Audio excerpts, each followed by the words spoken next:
The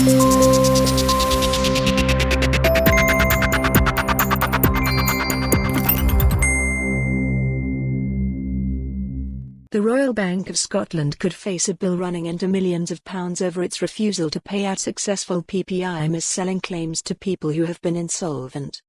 In a long-awaited ruling at the Court of Session, judges threw out an appeal by RBS against an earlier ruling which could help thousands of people who have been refused payouts.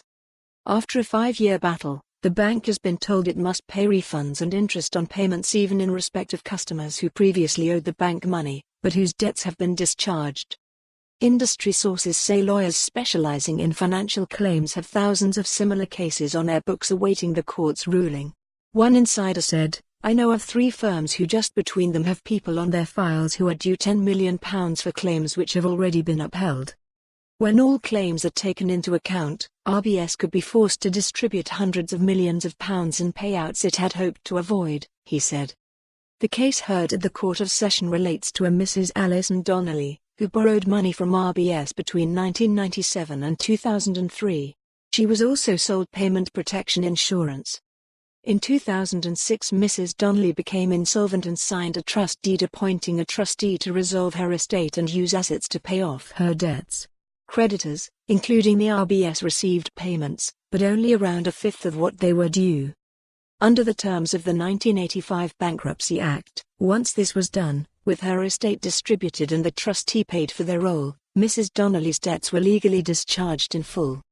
However, when she subsequently put in a successful claim, along with millions of others, over having been missold PPI, the bank refused to pay.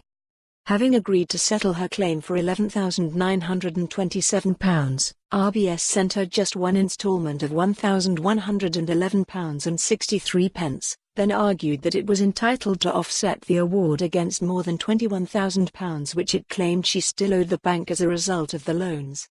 Mrs. Donnelly disagreed, and at the Court of Session the Lord Justice Clerk Lady Dorian, Lord Menzies and Lord Glennie backed the view of her lawyers that the debt no longer existed in law. Many people, including those affected by the financial crisis of 2007-08, signed trust deeds with about 8,000 being agreed annually until the figure began to dip in recent years. Many have received similar letters from RBS to those sent to Mrs. Donnelly refusing payments and citing debts not fully repaid under trust deeds. RBS, and to a lesser extent Capital One, are the only banks thought to have taken this stance.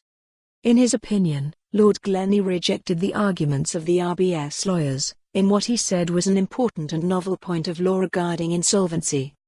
He said it was not disputed that the bank could no longer pursue Mrs. Donnelly for the loans she had defaulted on as the term. For more on this story, visit the news article link.